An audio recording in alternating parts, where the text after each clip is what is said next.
Today, we are joined by Lin Ling, the CEO of Modus, a platform that helps revenue leaders optimize their sales capacity, align headcounts, and growth goals. Welcome on our show. I'm excited about this Thank you. conversation, and yeah, looking forward to hear what the tool can do and how it can help all of Mhm. us to do a better job on the planning side. Welcome, Lynn. It's great to have you here. So, you are a co founder of Modus. Tell us a little bit about how you came to founding the company and what brought you there. Yeah, so I was actually 6 years at a company called Hashi Corp. I was VP of BizOps there, which is really sometimes the better term is glue, the worst term is garbage can. um between finance, sales, and other departments. And so we grew from private to public, went through a 14 billion IPO. I got to ring the bell in New York, so that was really exciting. Um, and just experienced the pains of, planning, sales capacity, forecasting, as our sales force grew over that period of time. Um, and I was telling Demetrius at some point as well is, why is it so hard to do in the year 2025? Um, and so that's how Modus was born is out of that eagerness to solve this problem in a better way. Yeah.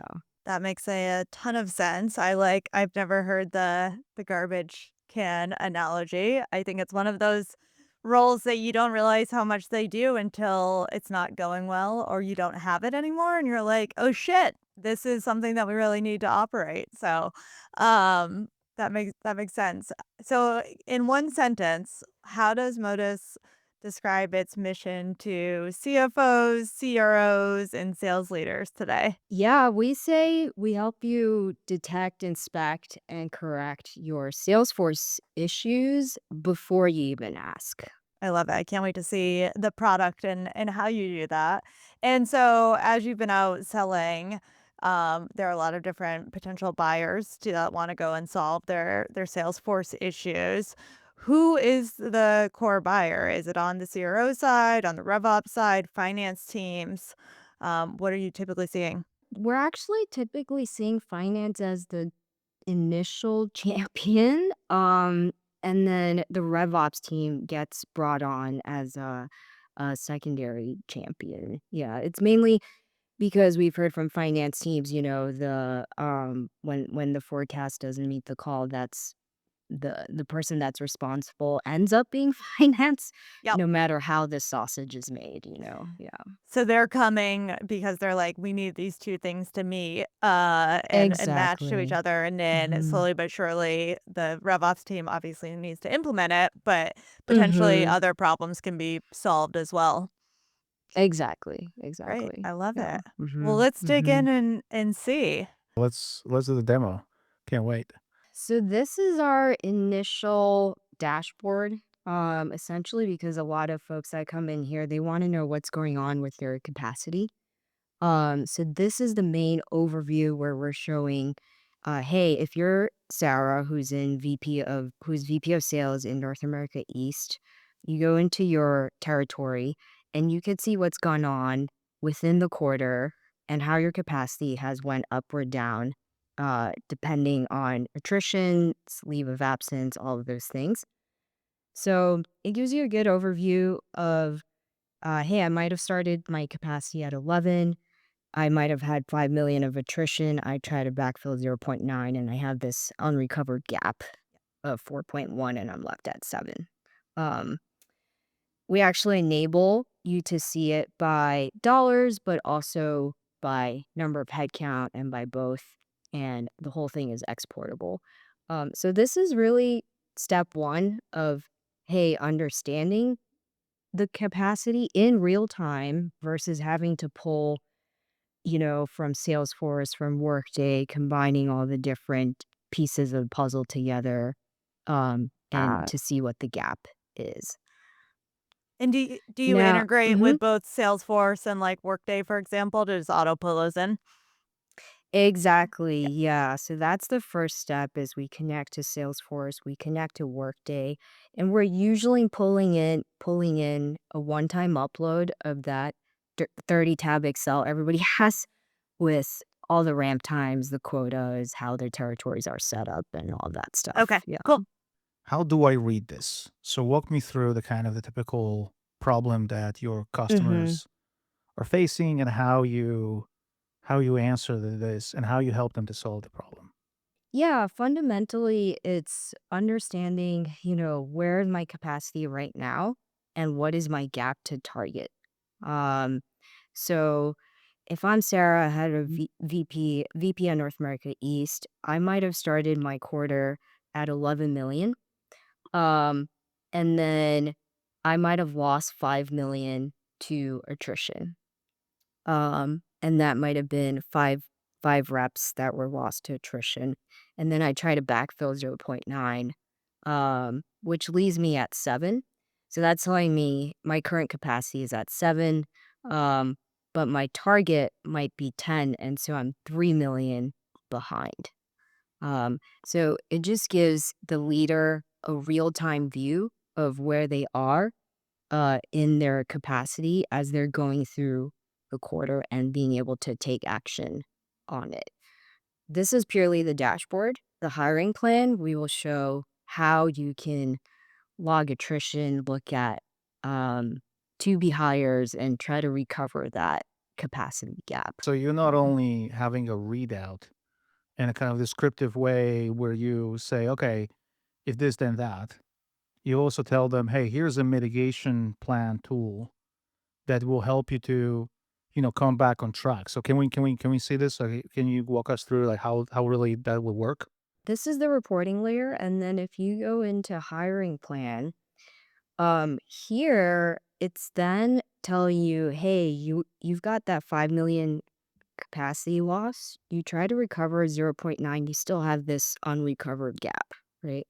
And so the recommendation is to hire these 4 recovery hires to try and close the gap. The thing with capacity is, once you get behind the magic 8 ball on capacity, it's really hard to catch up, right? You're Yeah. always kind of playing that catch up, Right. right?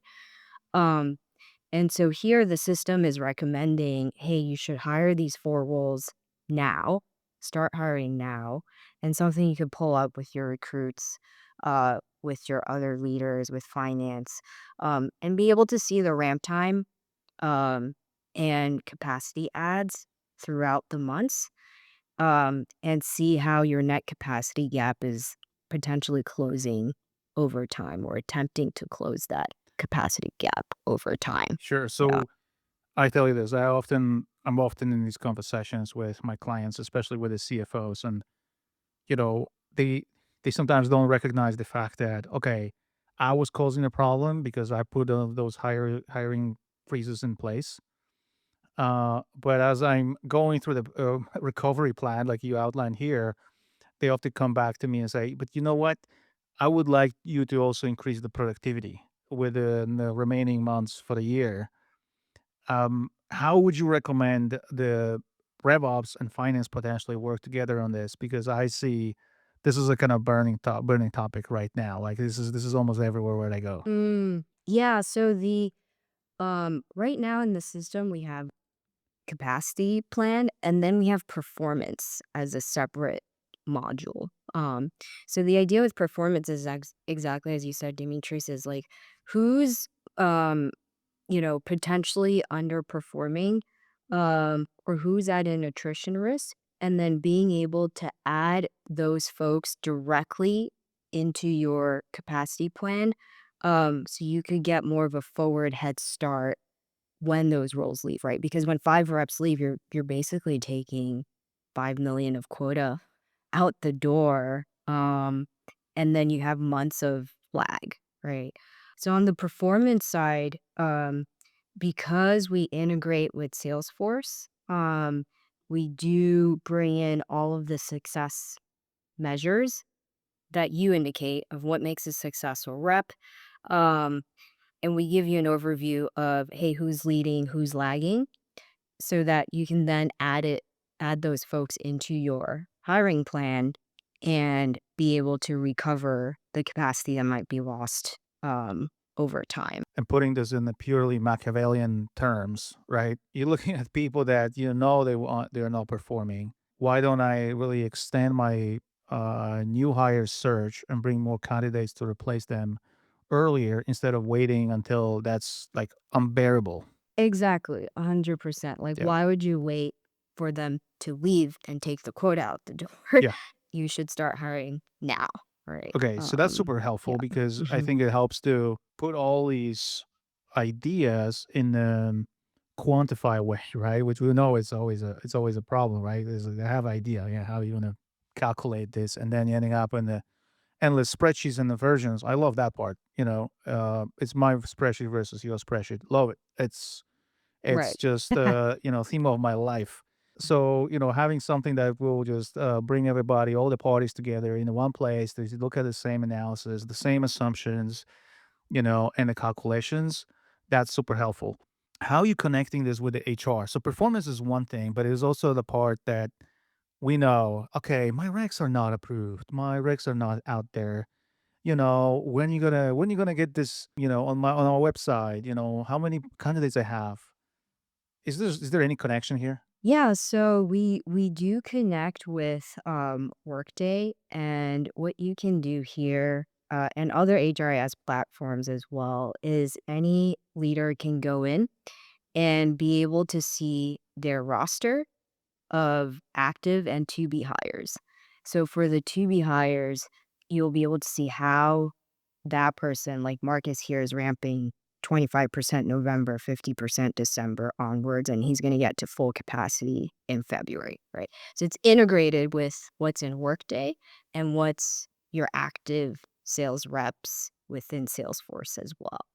Um, so one of the things that our folks really like here is that you're able to log attrition and leaves of absences and then auto backfill them. So, for example, if I know Moses is going to leave or he's going to be terminated or there's a parental leave or anything like that, um, I'm able to backfill his role directly, and then the AI is calculating, like, based on your time to fill, based on the RAM profile of Moses. It just takes that in automatically Mhm. and says, "Hey, you need to fill this role by January," right? When that happens, you can see, so we're just gonna save this. And when that happens, you can see, hey, Moses was terminated, his capacity was lost in the upcoming months. You lost 2.7 million, which is his annual quota essentially. And we auto backfill him. So that's a to be hire where you auto backfill him. You're losing 2 months because time to hire. And then you could see how that backfill is going to ramp and recover about 1.7 million in capacity. So you're still losing a net of one in this 1 million in this example, but allows you to connect the hiring plan to HR and be able to at least see, close the gap on Right. any capacity loss you might have. Yeah, Yeah. I think the real magic Mhm. here, I mean, we started with you saying, it helps, in a forecast meeting, and I'd love to see what that looks like, but I think there's actually a bigger, like, vicious circle between sales, finance, and HR of like, "Hey, we need to do performance management, we need to put people on PIPs if they're not hitting their goals, and then we need to be backfilling for that." And then HR says, "But we don't have budget to do that right now." And then that goes to finance, and then finance is like, "Why aren't you hitting your quota?" It's just a circle and circle, and so this is a system that all 3 people can be in to solve that. Yeah, I think Yeah, it also exactly. puts things into perspective, right? If you lose an employee, and we know sales Mhm. is a tough job, right? But as a 100%. part Mhm. of that toughness, you always need to consider, right? That you might not that might not be a best fit for you when you're a salesperson in one company versus another company where you're a star, Mhm. right? Like you can sell it almost Mhm. anything. But it puts things into perspective in terms of, okay, if I terminate, I'm losing 2 months to do this dog and pony show, hiring people, and then they just Mhm. hitting the ramping period, and before Mhm. they become productive, it takes a couple of months, and then finally I'm actually Mhm. having a chance to recover. I mean, yeah, you can get some bluebirds here and there in terms of the deals, Mhm. but that's not something as a typical trajectory that you would predict for any of these sellers, right? So, and having these two lines like you outline here, it helps to realize, okay, guys, like, in order to recover, there's a lot of things that need to happen between now and then. Let's hustle Exactly. because that money, Yep. company can't afford losing that money. Needless to Yeah, mention, you're leaving it on the table. yeah, pretty Mhm. much. And Mhm. I often talk to my customers as well as I say, there's something that is a hidden loss that you never really capture, which is unmanaged territory. Mhm. And there are certain products that are responding in a more circular way, right? So something is people buying for a quarter, something buying for a month. If you're not Mhm. fetching these opportunities, these customers just forget about you and they go to your competitors. So having an ability to see that there's an impact on that front is also, I think, important. And helps these Mhm. parties to really just focus on this and prioritize that, replacements. There's Mhm. more to say about, how to do this, but definitely this tool is helping to quantify this. How is this tool helping the team to see, okay, guys, I'm a first line manager, I'm a director, I don't manage the entire organization necessarily, but I'm having a part of contribution in this whole planning. How you facilitate that conversation, top down, bottom up, is it RevOps, is it finance? How you see this? Yeah, for us, I think it really starts with knowing where you're at any given time. I think for a lot of leaders, whether they're in, you know, you could be a line leader in North America East, you could be a manager for North America East Enterprise, North America East Mid Market, etc. But you're not able to see where you're at in capacity at any given time, and whether your attrition is too high or too low. So that's one of the ideas that we kind of brought forth into the platform is like you want to have a early warning system from the managers on the ground up, aggregated into the overall territory, into the overall geo as a whole, right? And then from that early warning system, then we can have a better conversation between line managers, the sales leaders, the SVPs, finance, HR, etc., and everyone being on the same page.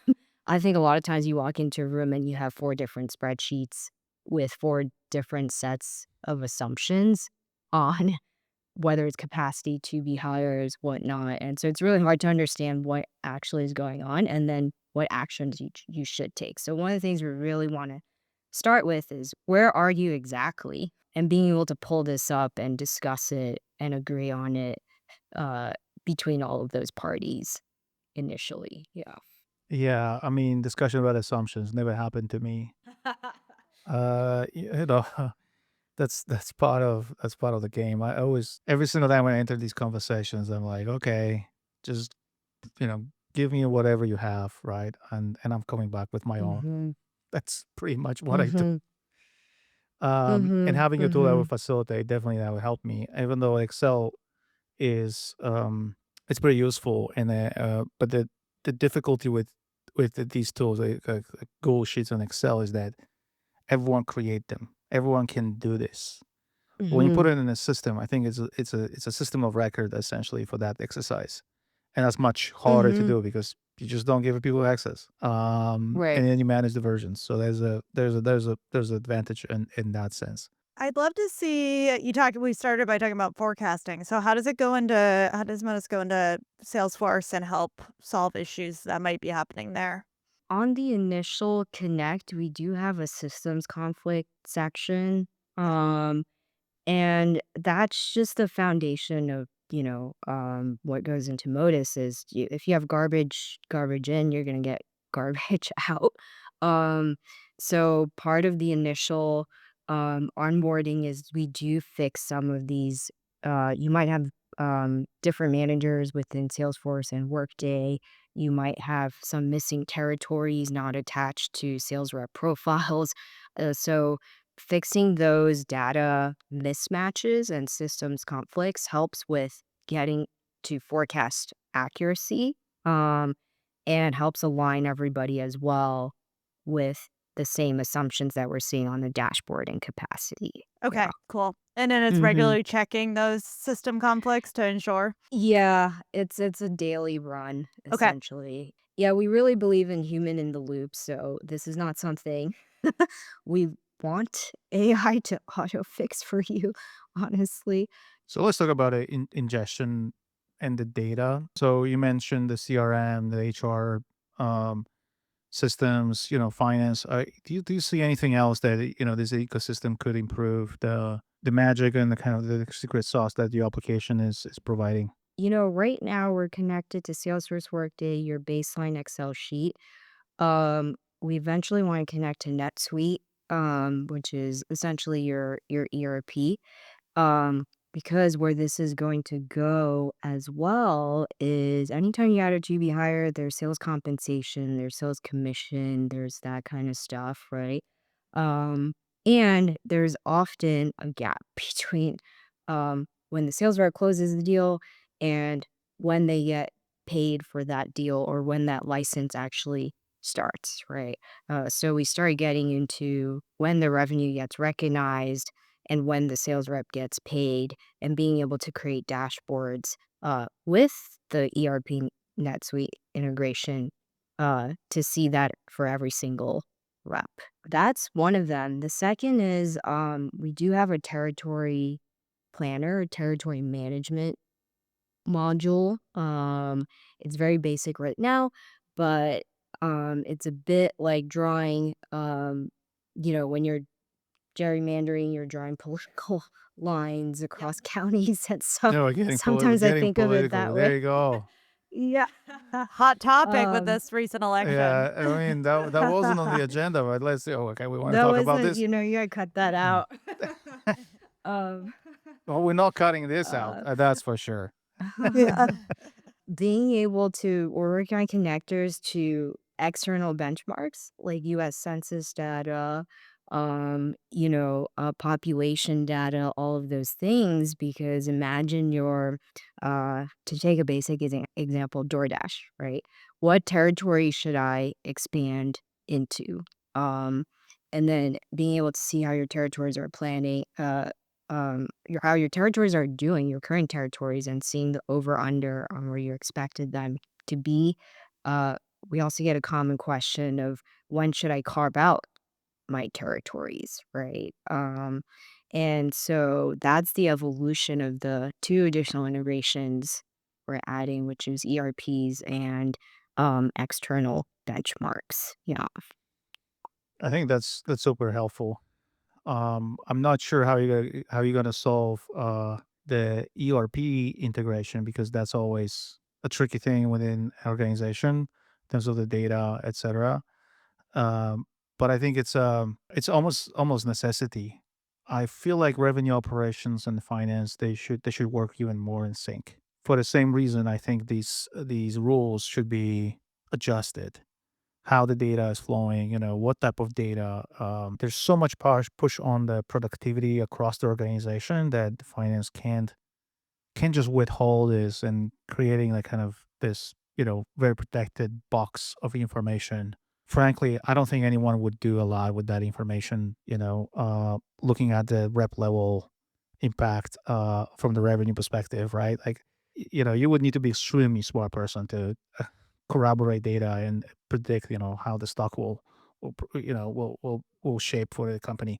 Anyways, I think it's a interesting um, direction. It's an interesting direction we should definitely evolve in terms of these tools. How are you building the scenarios here? Like, I'm pretty sure they are customers that are approaching the capacity planning in terms of, here's a set of assumptions, build me this scenario. Here's a set of assumptions, build me this scenario, and then and so on, so on.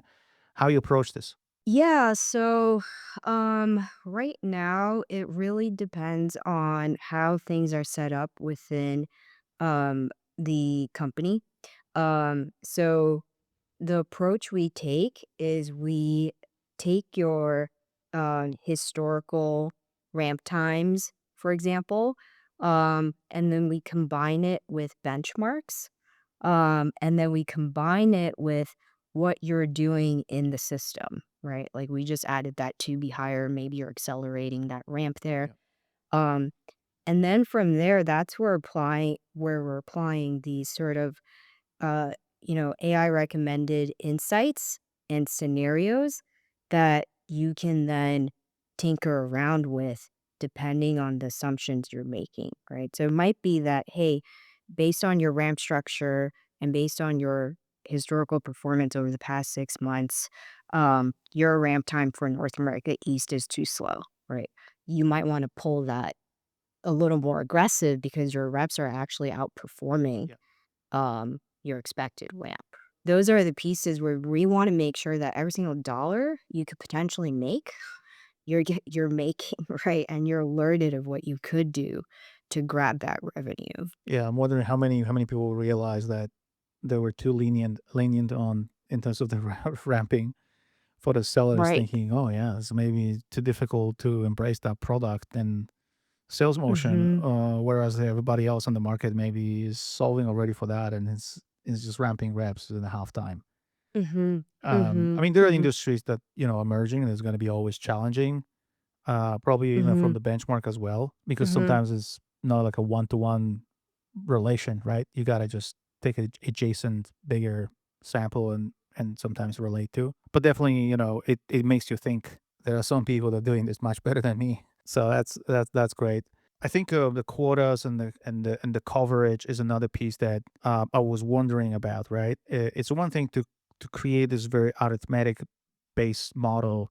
Hey, if this then that, you're losing time if you don't hire them on time. But I think there's something to say about how I'm gonna cascade all of these dollars into the quota and territories. Do you solve for that as well, or you help the teams to approach this in a more efficient way? Yeah. So that's the next evolution on our it's going to be the next evolution on our quota insights, similar to ramp, is once we ingest your initial quotas, um, we will then track how the rep is doing over time. So one of the things we do look at is like for every sales rep that you have, we're looking at what their ramp against expected performance is going to be so that over time you can set quotas better and better in the same way that it's going to start suggesting in the same way that in the ramp section Yeah. it's suggesting how you can accelerate ramp, we're going to start suggesting how you can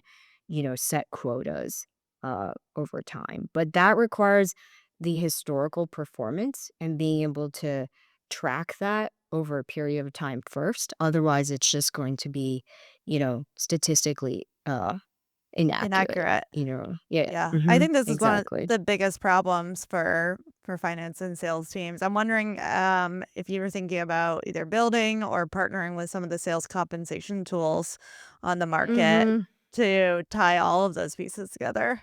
Yeah, actually, it's funny because we initially had a compensation component. We initially started with just general budgeting and headcount. So anytime you add a role, say account executive in, say, Vermont, it'll bring up a box and whiskers of what the industry average median compensation for that role in that region is. Yeah. And then when you add the to be hired, it goes direct into your budget and roster. Oh, interesting. Um, yeah, yeah. Okay. So we are looking to connect those pieces into the whole sales performance and capacity module as well. Yeah. Yeah, the cost of living in Mhm. Vermont is quite expensive. I just want It's everyone getting who's higher. hiring to know that. Where? Yeah. Mhm. Well, oh, shut up. Mhm. So we've talked a little bit about this. Like a lot of sales capacity planning is still done in spreadsheets. Why do you think that's breaking down for high growth companies? And kind of what are the conversations you're having when you're selling or talking to new companies or existing? Yeah, I think it really comes down to, that with this AI wave, people are expecting a higher standard of quality on two things. One is the integration points. Can you connect with my whole ecosystem? Yep. And then the second point is then can you generate insights out of this ecosystem, right? And so the manager or the director who's sitting there with 30 tab spreadsheets, like, clicking cells. I love Excel. I'm like, I know how to just sure. I'm sure we both love Excel. I love Excel, so it's like a bit of a pry it from my cold dead hands type thing. Yep. But where it breaks is, hey, like two reps left yesterday. I need to update every single tab. Mhm. And then that's for one territory. Then I need to aggregate it up into North America or APAC or EMEA, right? And then along the way, there's a lot of potential breakage points. And by the time you do that, something might have shifted already. Yep. It's integrations, insights, and the expectation that everything should now really be as real time as possible. Yeah. Yeah, it's interesting. I work for an ad tech company and we integrate with CRMs for B2B advertising. And one of the conversations we're repetitively having is like we have to fix the ops problem for customers because if you have all of the tools that have the data connected well, everything's easy. But that is easier said than than done. As someone who sits in partnerships, like AI did not make integrations easy to build. Like that is still something we're learning how to do, and I think MCPs will help. But like it's still not like, oh, we just flip on this integration now. So I think we're all like the promise of AI is awesome, but it doesn't matter if your data's wrong and your systems aren't connected. We've chatted a little bit about like how AI fits into sales capacity and planning there and what your tool is doing. But how do you think AI can come in and improve, forecast accuracy, headcount planning, quota setting in the future? And what is the vision there? Yeah, I think it's really going to be like the early warning system, and then it's getting smarter and smarter as you do things, right? Because every company does capacity slightly differently. They have their own rules, they have their own logic. And so it starts learning your I want to say your like operational behaviors, um, and then making things, yeah, easier and easier and suggesting recommendations that end up making sense for you as a company, right? And I think that's where AI can really, really come in. Yeah, and do you see that with like obviously there's the predictive modeling that AI can do and Hmm. utilize the data, but do you also see like LLMs coming in and being able to like talk to the system about what the realities are of the day-to-day of the company, helping that as well? To be honest, we initially started with the idea that we want to use AI from a machine learning predictive element. And we initially weren't sure, like, does a RevOps person or a finance person really want to chat with a AI chatbot? Right. And so, to be honest, we are still, that to us is like more of an interface problem than any sort of like back end ML predictive problem. Like we're already predicting underperformance of certain reps, that kind of thing. So it's something we're exploring, like whether that, you know, sort of chat interface makes sense for our audience. I have a suggestion, I guess. But I Mhm. think where it Mhm. could be helpful, like, so I sit in partnerships. I'm not as Mhm. nerdy as Demetrius is. And, I did oversee a channel sales organization for a little bit.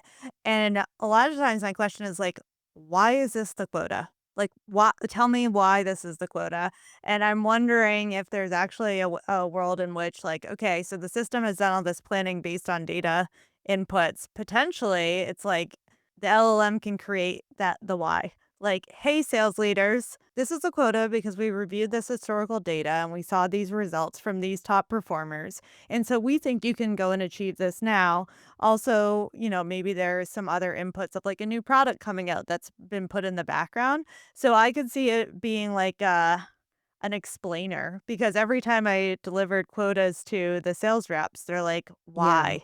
Yeah, Yeah. 100%, like, you don't wanna be typing that whole thing out, right? Yeah. Yeah, yeah, Yeah, and we would yeah, have these uh-huh. decks that were, like, 15 pages long where I'm explaining why the quotas are what they Mhm. are and so Mhm. forth. So it's like the output of it potentially. Yeah, that's a great suggestion. Yeah. Mhm. I think that Mhm. could potentially help, but I Yeah. think it's less of the question how the number was For calculated. you. No, no, For no. you. I think honestly, I think it's for everybody.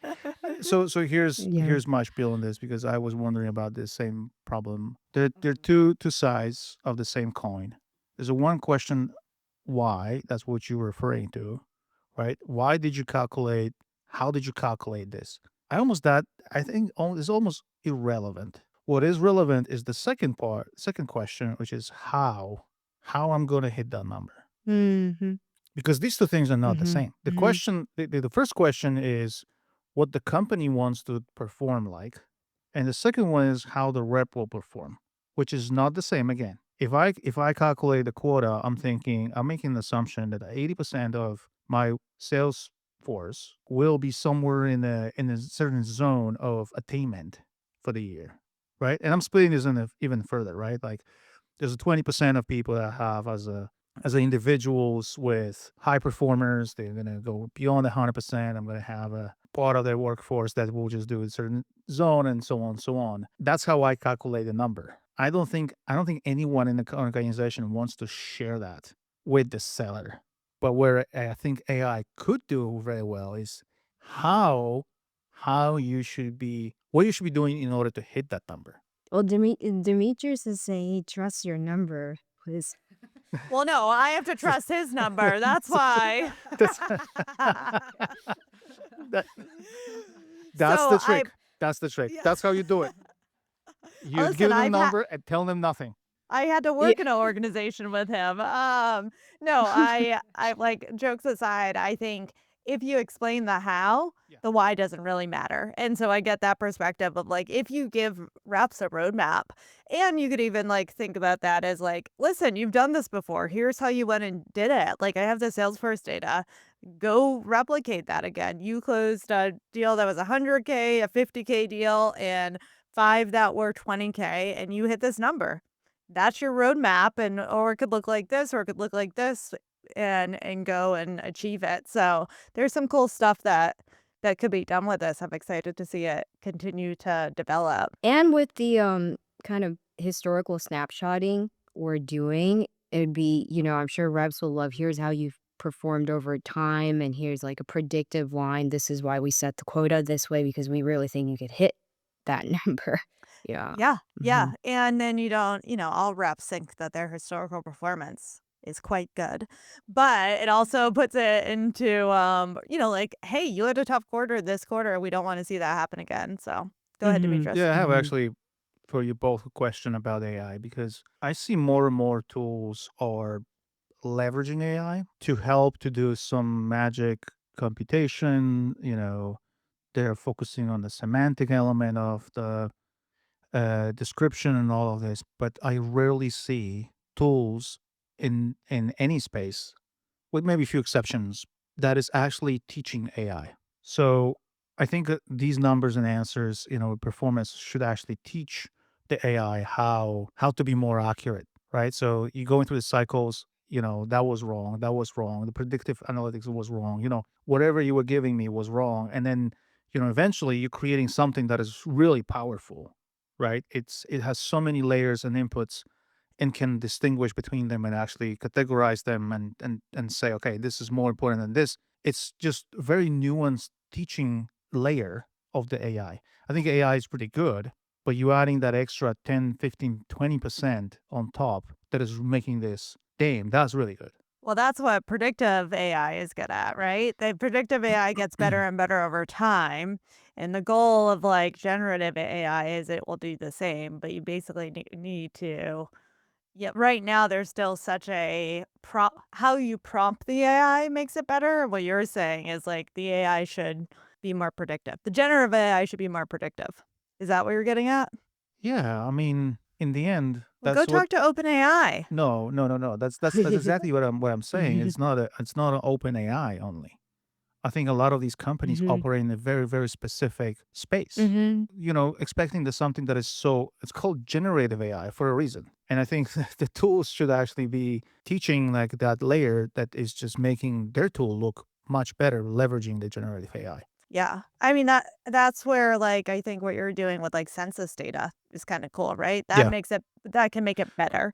So, the more data inputs, the better it is. Lane, what's your take on this? Yeah, I think, that's what we're doing in the background is collecting all the events and the approval flows. Like you as a company, your attainment, usually benchmarks are 80%, right? But yours might be 85 or yours might be 90. And then using that information to better the suggestions within Modus as you go, and then better your planning cycles as you go. I think that's what you were talking about, Demetrius, is like, can you log essentially how I operate as a company, take all those inputs and then learn from it and then generate, essentially generate the right plan or Yeah. generate the right, suggestions. Yeah. Yeah, and I think that Hmm. this could be done by Modus, right? Let's say, what should be my hiring plan? What should be my Exactly. territory? Hmm.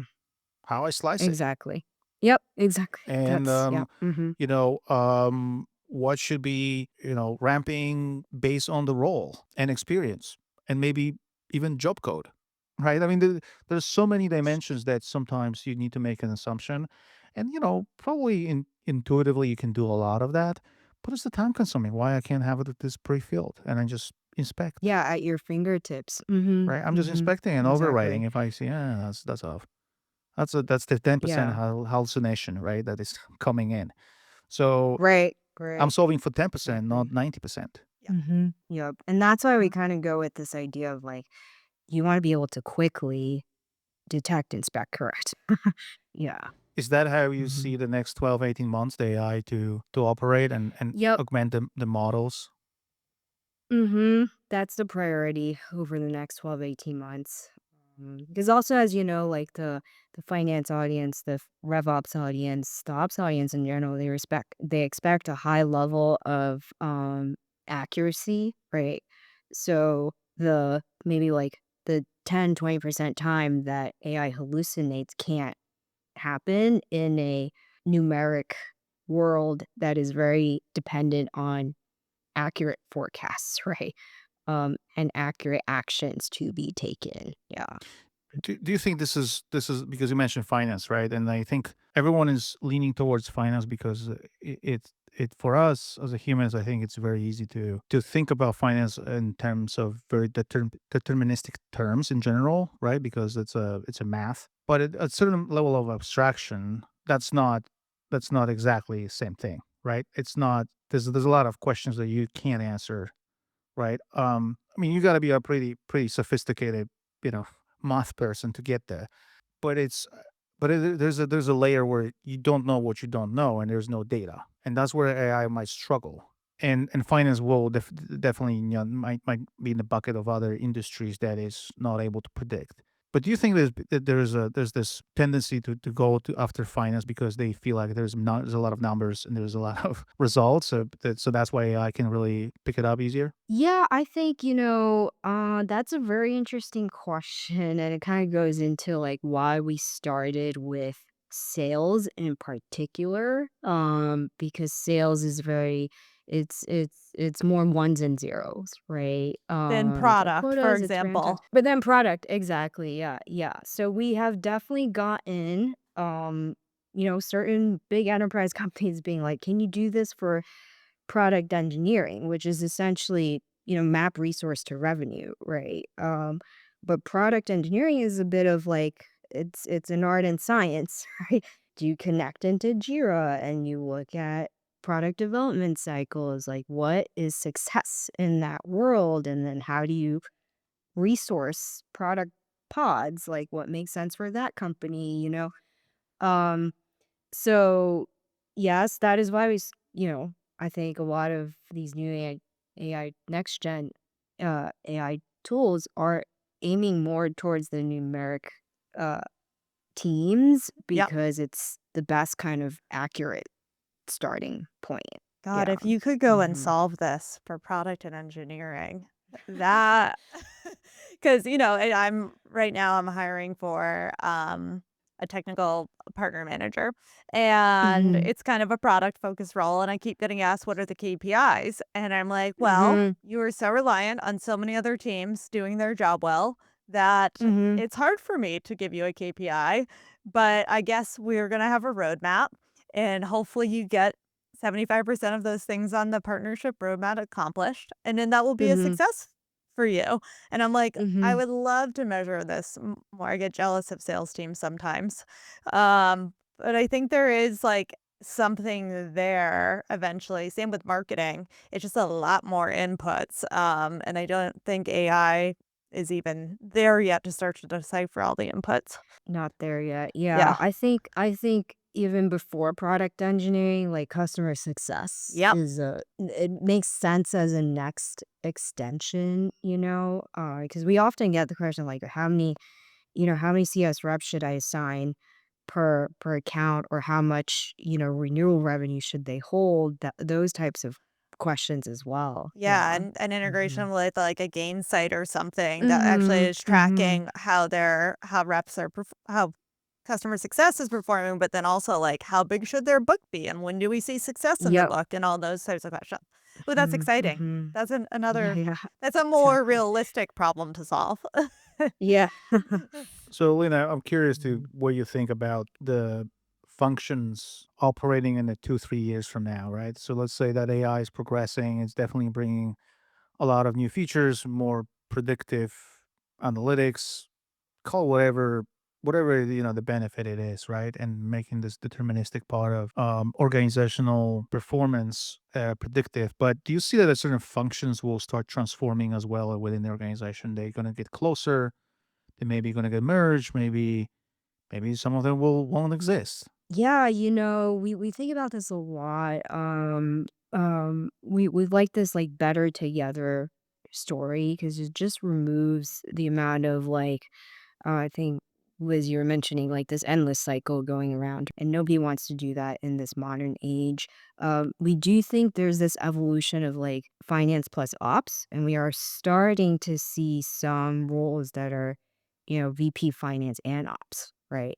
Um, and I think that merger is going to happen because why would you want to sit in a room where your plan is 20 million and the finance plan is 30 or something like that, Yep. right? It just doesn't it's a waste of everyone's time. And these days with AI, it's like time is your most valuable asset, Yep. right? Yeah. Mhm. That's interesting. So you see a merge of yeah, ops and finance. I think we've also heard a lot of like, will ops people be the future leaders of sales organizations? And so potentially those three orgs sitting even closer together. Although you need some healthy tension between finance and sales at least. Sure. Mhm. Yeah, 100%. Yeah. That's I mean, for it's sure. definitely a Yeah. tension. Mhm. But Mhm. I think in that tension, I think the finance always wins. I mean, I think finance traditionally the background has been from the accounting world, right? And I think with the evolution of we hear from a lot of finance people, like my main counterpart is the SVP of sales ops a lot of times, right? Yep. They're neck and neck. And so I think over time there might be kind of the idea of like a president, but the idea of who is the president of finance and operations, right? And bringing those two together. Yeah. I mean, I remember my days in finance, and I was an accountant by Hmm. means, but I was more on the FP&A side, and I can tell you that the first person that people were listening to was always the CFO. So I was working for the 4.5 billion revenue. We were figuring out like everything, how much money people will get, how much each department will get. And it could be a general manager, it could be a VP of finance working for these general managers. Doesn't matter. I mean, there was some room of conversations, but yeah, we were setting the budgets. There you go, and targets as well. So you were getting the full P&L, and then you have to run with it. And I think if you bring the operations into this, what you really do, you equipping the CFO with the execution arm that is sitting in trenches with Exactly. sales and Mm-hmm. marketing, right? And customer Mm-hmm. success as well. Mm-hmm. I think there will be a more push into merging them, but not because there's only a synergy on the cost and the kind of activity level. I think it's Mm-hmm. because the CFOs will be equipped to execute more, Mm-hmm. Mm-hmm. right? Leaving less to the go-to-market leaders doing a lot of that stuff on their own, which, by the Mm-hmm. way, will probably provide a lot of financial feedback and insight earlier Mm-hmm. before you start reporting the results. Mm-hmm. And I think that's the Mm-hmm. important thing for the CFO.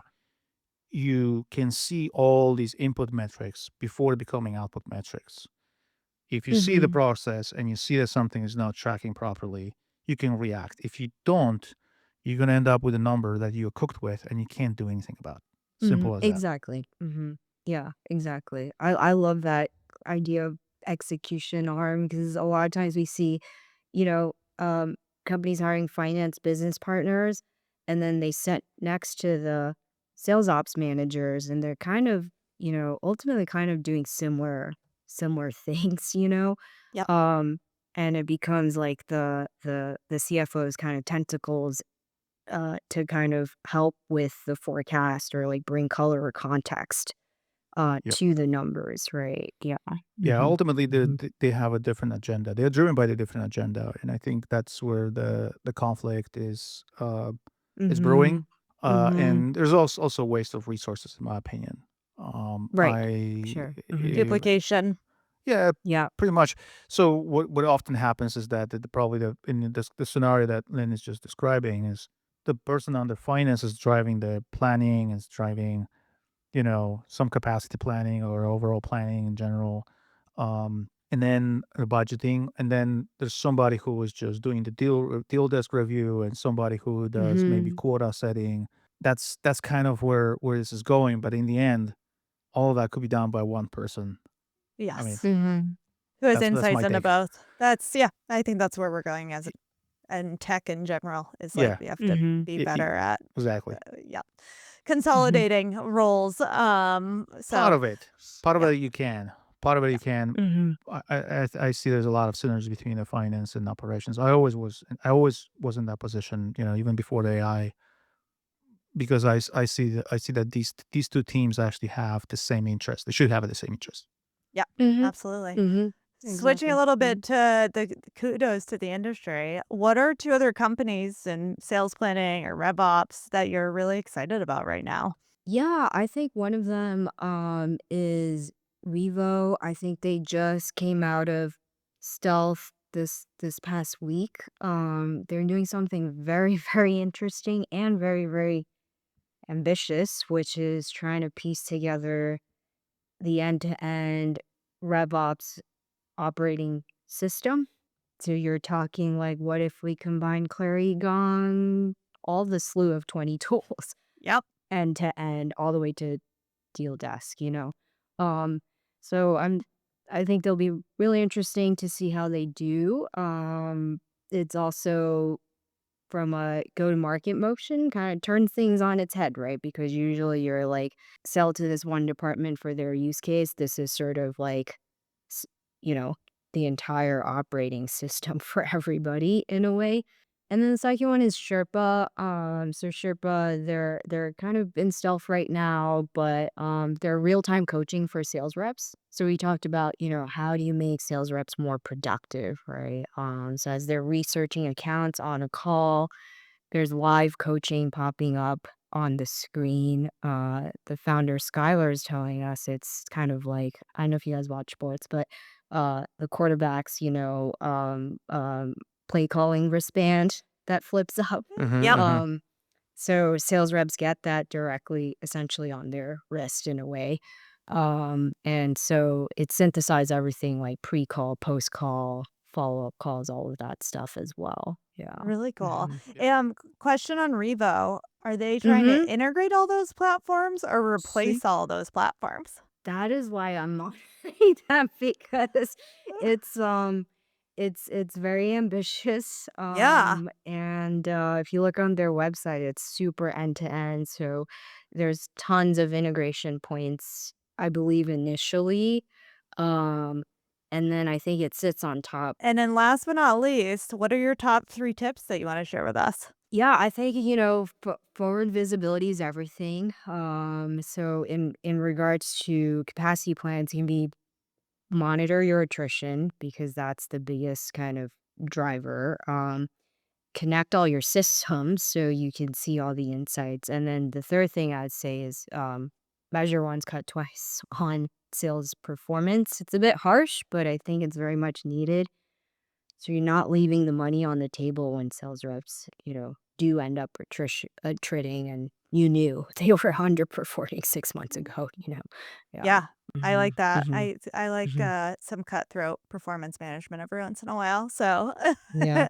Yeah. um, Yeah. that's awesome. Well, Lynn, thank you so much for joining us and walking us through Modus and just your thoughts on where sales, finance, and RevOps will be going in the future. And to all of our listeners, thank you for listening and watching. Please follow us on LinkedIn at Market Genius AI and check us out on YouTube, where we have plenty of episode clips and daily updates on what's happening in the go to market and AI space. Thank you both.